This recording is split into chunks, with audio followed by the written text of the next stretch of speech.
galera, tudo bem? Estamos aqui, ó, mais uma vez resolvendo questões dos assuntos mais relevantes da prova da Olimpíada Brasileira de Ciências 2020, ok? Temos aqui uma seleção de 5 questões de assuntos fantasticamente importantes. A primeira questão, a questão de número 30, ele fala o seguinte: a tira de quadrinhos a seguir faz referência à manipulação de genes em laboratório. Professor, que assunto é este? Ora, este assunto é biotecnologia, certo? E professor, é transgênico? Não sei. São os organismos geneticamente manipulados, né? Aqui, manipulação de genes. Agora, quando é que será transgênico? É quando houver inserção de gene de uma espécie em outra. Aí ele fala, e no laboratório de genética, flash. Eu avisei para não colocarem o gene de vagalume no elefante. Opa, professor. Então, estão manipulando genes de espécies diferentes. Então, com certeza, o elefante será considerado um indivíduo o quê? Um ser vivo o quê? Transgênico, ok?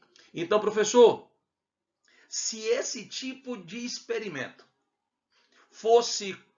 realmente fosse concretizado, poder-se-ia afirmar que o elefante e o vagalume são organismos transgênicos? Cara, o vagalume não, pois o vagalume foi só apenas dele retirado quem? O gene. O elefante sim seria o transgênico. Apenas o vagalume é um organismo transgênico? Não.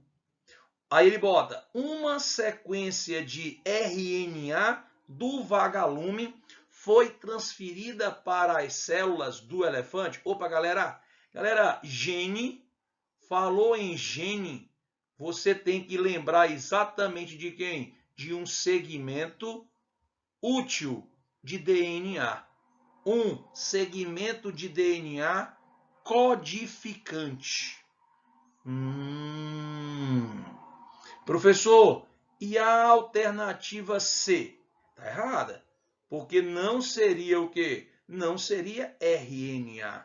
Aí, ó, o gene do vagalume controlou a produção de RNA e de proteínas no interior das células do elefante.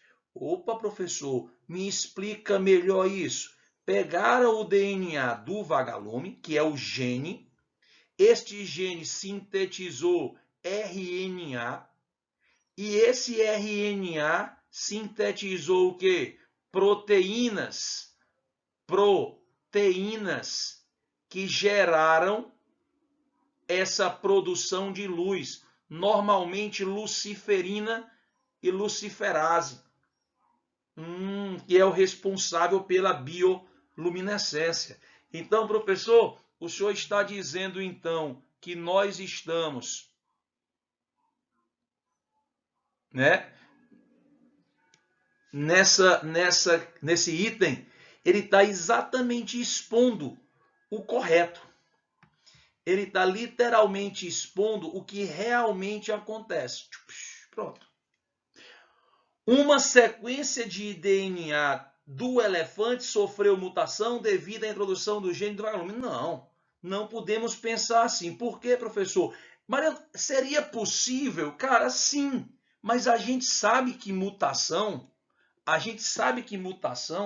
ela é uma alteração espontânea, aleatória e imprevisível do material genético. Então, se eu tivesse esse como o propósito, como o motivo da transgenia, eu não teria uma previsibilidade. Eu vou botar aqui o DNA do vagalume para mudar o DNA do elefante, mas sim, vai mudar para quê? Vai mudar com qual consequência? Então tá errado. Então, nossa resposta correta, alternativa D. Professor, e essa próxima questão aqui, professor? Galera, vamos fazer o seguinte, isto tem a ver exatamente com quem? Com um processo que aconteceu com a Dory, né? a ver com quem? Com clonagem. Ô, professor, então na mesma prova nós tivemos duas questões de biotecnologia. Vale ressaltar, galera, que essa é a mesma prova, tá certo? O esquema a seguir mostra a clonagem reprodutiva. Ora, a minha perspectiva é a seguinte: clonagem reprodutiva é quando eu crio um outro ser vivo, um outro ser humano, que ele vai o quê? Nascer e vai crescer, certo? Como aconteceu com a Dolly, ovelha Dolly. Pronto. Existe a clonagem terapêutica, que eu crio o embrião meu, clone meu, mas só para a fase de embrião, porque eu quero me utilizar das células dele, das células tronco embrionárias. Ah, professor. Mas a questão aqui deixa claro que isso é uma clonagem o quê? Reprodutiva humana. Aí, nesse processo, o núcleo de uma célula somática de um tenista é retirado, o núcleo da célula somática, ou seja, célula que tem todo o patrimônio desse tenista. Aí, é removido o núcleo de um ovócito 2. Eu tirei o núcleo, ficou o óvulo ou ovócito 2 sem núcleo. E finalmente é introduzido o núcleo da célula do atleta no óvulo. Aqui não é enucleado, é anucleado, sem núcleo. Beleza.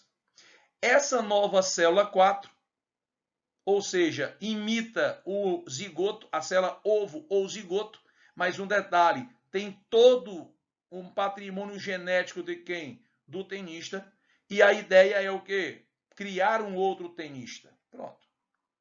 Aí ele fala, essa nova célula 4 é transferida para um útero para que se desenvolva e forme um embrião.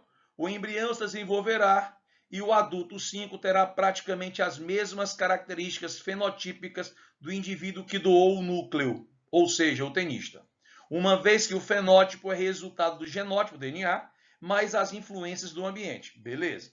Por muito tempo, o núcleo foi considerado uma organela que apresenta as seguintes estruturas: um envoltório, o material genético, que é formado por DNA e RNA, o nucleolo e enzimas. Em 1997, porém, cientistas britânicos descobriram uma nova estrutura nuclear, que foi denominada retículo nucleoplasmático, sendo descrita como estrutura membranosa que está envolvido no processo de regulação de cálcio.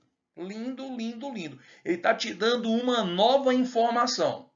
Beleza, beleza. Mas então, professor, o que ele quer dizer? Que não foi esse núcleo retirado da célula e colocado nessa, e não foi retirado esse núcleo. Será que pode ter havido algum comprometimento? Será que esse núcleo do atleta, do tenista, substitui o núcleo do óvulo, né? Quanto a esse controle, essa regulação de cálcio? Vamos ver. Com base no texto e em seus conhecimentos, ele quer o incorreto. O núcleo é uma organela exclusiva das células eucarióticas. No seu interior estão presentes várias enzimas, entre elas envolvidas no processo de transição. Verdadeíssimo. Verdadeíssimo. Células procarióticas não apresentam núcleo. Beleza. O nucleolo é responsável pela síntese do RNA ribossômico. Esse, juntamente com proteínas, formam os ribossomos, estruturas importantes no processo de tradução. Galera, até aí, ó, tá show de bola. Essas informações precisam ser o quê? Arquivadas na sua memória. O item C, a função do retículo endoplasmático, ou desculpa, nucleoplasmático, é semelhante à do retículo endoplasmático, que é uma organela citoplasmática. Galera, de boa, para mim essa questão está falsa. Por quê? Desculpa, essa alternativa está falsa. Por quê, professor? Porque o retículo endoplasmático, ele tem função de síntese de proteínas. Já ele disse que o retículo nucleoplasmático está envolvido na regulação de cálcio. Então não tem a mesma função. O nome retículo é igual, mas a função não é a mesma. E outra, a posição desses retículos não é a mesma. Um é dentro do núcleo, nucleoplasmático, e o outro é citoplasmático. Então, professor, tá com cara de ser este o nosso item, né? De ser o item C. Vamos lá, o item D. O envoltório nuclear é formado por duas membranas, sendo que cada uma delas é composta por duas camadas. Beleza! Essa alternativa está mostrando para nós que a carioteca, ou envoltório nuclear, ou membrana nuclear, ela é dupla. Tem uma membrana externa, membrana interna, cheia de poros, e cada membrana nuclear é igual à membrana plasmática, formada por uma bicamada fosfolipídica. Beleza. Todo o DNA da nova célula formada na clonagem, está no texto 4, será a célula doadora do núcleo. Exatamente. Exatamente. Todo o DNA. Por quê, professor? Porque você vai encontrar DNA, principalmente, abundantemente no núcleo da célula. Então, professor, nossa resposta para essa questão, item C. Bora para frente. Professor, e essa questão aí? Essa questão está falando de boca, estômago, intestino delgado. Opa, professor, então é sobre fisiologia, né? É sobre fisiologia, é sobre sistema digestório. Vamos ver, vamos ver. Durante o processo evolutivo, a anatomia e a fisiologia digestivas dos animais adaptaram-se eficientemente às suas características alimentares. No homem, o alimento é digerido sequencialmente nos diversos compartimentos do tubo digestivo, até atingir condições ideais para sua absorção. Massa! Observe adiante a indicação dos tipos de alimentos enumerados de 1 a 4, em diferentes cores, e o gráfico de barras que registra as taxas de digestão referentes aos tipos distintos de alimentos em cada compartimento digestivo do homem. Massa! As características digestivas do principal carboidrato. Opa, professor, começa aqui a nossa resposta. Do principal carboidrato e da mais importante proteína do leite, apresentam um perfil similar aos tipos de alimentos identificados respectivamente pelos números. Galera, é o seguinte, falou em carboidrato, aonde que os carboidratos são digeridos? Eles começam a sua digestão na boca e terminam a sua digestão no intestino.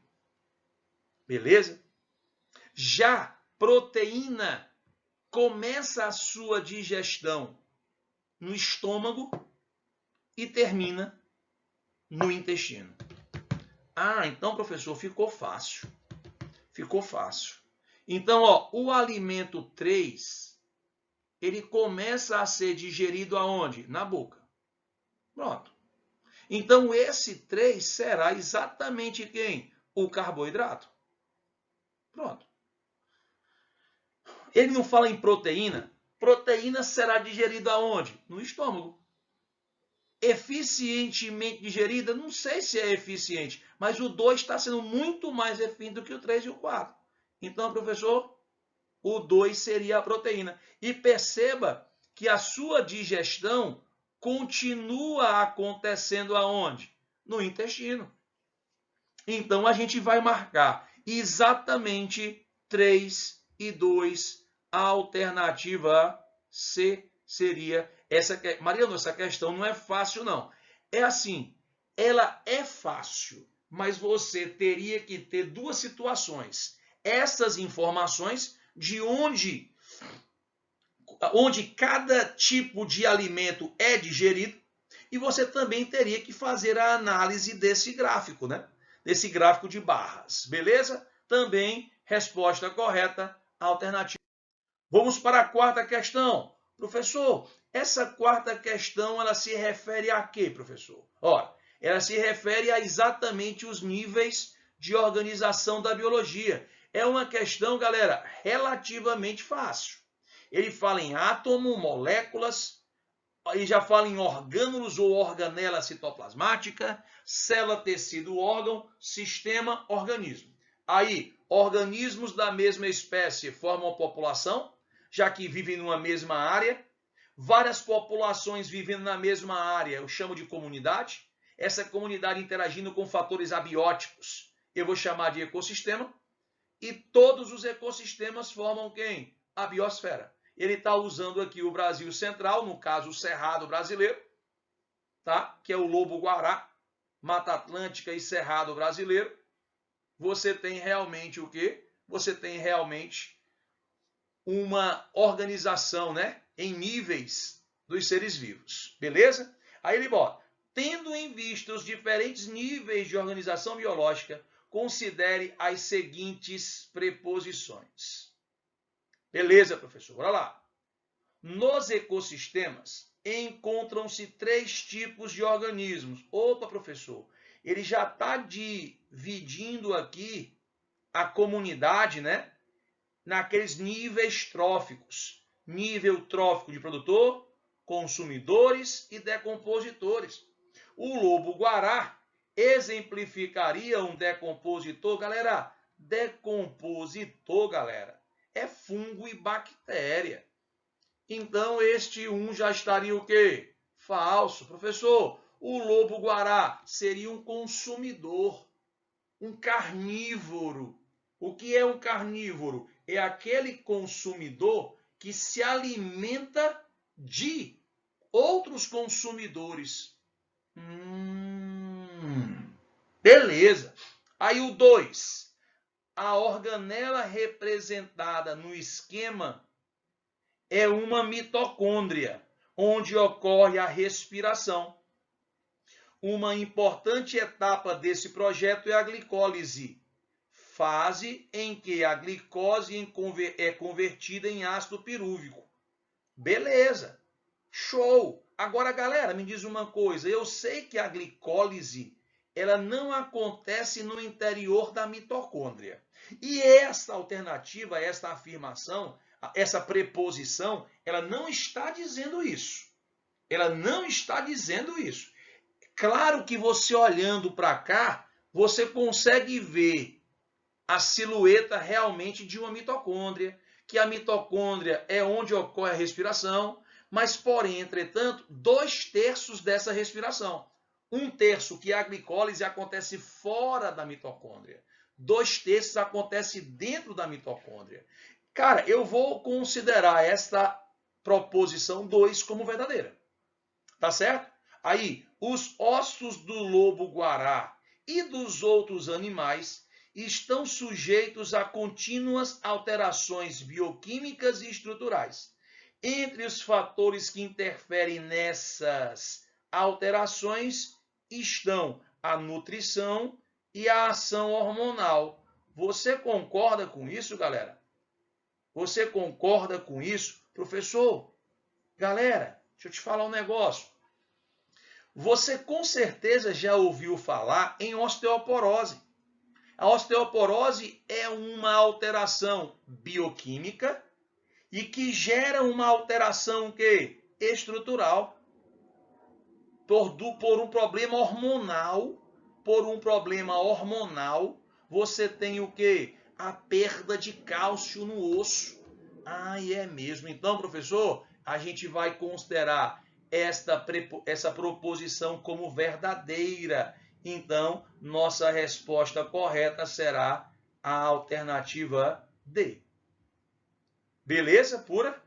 Galera, essa questãozinha, ela fala exatamente sobre segunda lei de Mendel. Ela fala sobre segunda lei de Mendel. Olha aqui, vamos lá. Canhoto e míope, canhoto, escuta aí. Ser canhoto, usar o braço ou a perna esquerda, são recessivos. Beleza? Ele bota bem aqui, ó. Sabendo-se que a miopia e o uso da mão esquerda são condicionados por genes autossômicos recessivos, considere a genealogia a seguir. Então, presta atenção. Esse cara número 1, ele é canhoto e divisão normal. Então, olha o que eu vou fazer. Se ele é canhoto, galera, eu vou dizer que ele é Czinho, Czinho, e ele não é míope. Então, ele vai ter o quê? O Mzão para normal. Aí, professor, ele casou... Aí, Mariana, esse outro gene aqui, vamos deixar assim por enquanto. Aí, ele casou com esta mulher, que ela é destra, ou seja, ela tem o quê? Ela usa a mão direita, vou colocar Czão, traço, que eu não sei, mas ela é míope. Ora, se ela é míope, ela é Mzinho, Mzinho. Beleza? Pronto. Aí, professor, esse casal, desse casamento, nasceu um canhoto e míope. Esse menino número 3, ele é canhoto e míope. Czinho, Czinho, Mzinho, Mzinho. Ah, professor, então peraí. Se nasceu canhoto, é Czinho, Czinho. Um Czinho veio do pai e o outro Czinho tem que ter vindo de quem? Da mãe. Não nasceu aqui míope, não tem Mzinho, Mzinho. Um Mzinho veio da mãe e o outro Mzinho com certeza precisa ter vindo de quem? Do pai. Ah, professor, descobrimos, é igual aqui, ó. Não nasceu esse menino míope e canhoto, então ele é Czinho, Czinho, canhoto, Mzinho, Mzinho, míope. Aí, ó, olha a mãe dele, é exatamente o quê? Ela é exatamente o quê? Ó, cadê? Tá aqui, ela é destra, Czão, não sei qual é o outro, e ela é o quê? Míope. Então, ela é Mzinho, Mzinho. Mariana, e esse homem número 5 aqui? Ele é destro e divisão normal. Ó, ele é Czão, traço, Mzão, traço. Mas a pergunta é,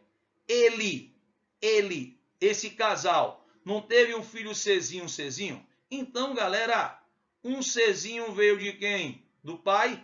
E com certeza o outro Czinho veio da mãe. E aqui do mesmo jeito, não é Mzinho, Mzinho? Então um Mzinho veio do pai. E o outro veio de quem? Da mãe. Dá para pensar assim? Diga que sim. Diga que sim, que tá show. Aí olha aqui, acabou-se a questão. Acabou-se a questão. Assinale a alternativa correta. O indivíduo 2, deve ser heterozigoto para os alelos dessas duas características. Não. Ele é heterozigoto para o uso da mão. Mas para visão ele é o quê? Mzinho, Mzinho. Homozigoto. Falso. B. O indivíduo 3, está aqui ele, deve ter herdado os alelos dessas duas características apenas de sua mãe. Ora, galera, tudo que nós temos é fruto, foi herdado de quem? Do pai, metade, e da mãe, a outra metade. Não pode ser só da mãe ou só do pai. Aí ele bota C. A probabilidade do casal 1 e 2 ter uma criança destra e divisão normal é de 1/4. Presta atenção. Ele não está se referindo nem a essa, nem a essa. É uma outra criança. É uma outra criança. Então, peraí, o que é que eu vou fazer? Rapaz, ó, faça 2 cruzamentos. O primeiro, Czão, Czinho, tá aqui, ó, Czão, Czinho, com Czinho, Czinho. Você concorda que vai ser metade, metade? Metade vai ser Czão, Czinho, ou seja, destro, e a outra metade Czinho, Czinho, canhoto. A questão não quer que seja, o item não quer dizendo que é destra. Ora, para ser destra é 1/2. Pronto. Para ser destra é 1/2. E para ter visão normal, aí eu faço o quê? Mzão, Mzinho, com Mzinho, Mzinho. Ah, professor, vai dando a mesma coisa.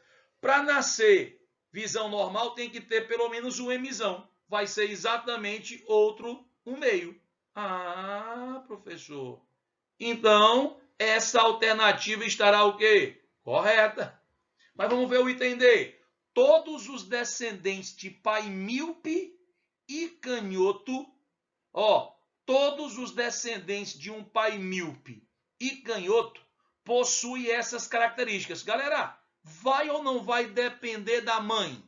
Vai, porque se a mãe for destra e com visão normal, é possível que a criança não nasça míope e canhota. Aí, o item E diz, a probabilidade do casal 4 e 5 ter uma criança míope e canhota é de 3/8. Vamos fazer o seguinte, mesma coisa, ó. Agora, a diferença é que eu estou cruzando Czão, Czinho com Czão, Czinho, ó. Eu vou aproveitar aqui, ó. Ficou Czão, C... Aí vai ser o quê? Czão, Czão. Aí, Czão, Czinho. Czão, Czinho. E Czinho, Czinho. Ele não quer que seja canhota.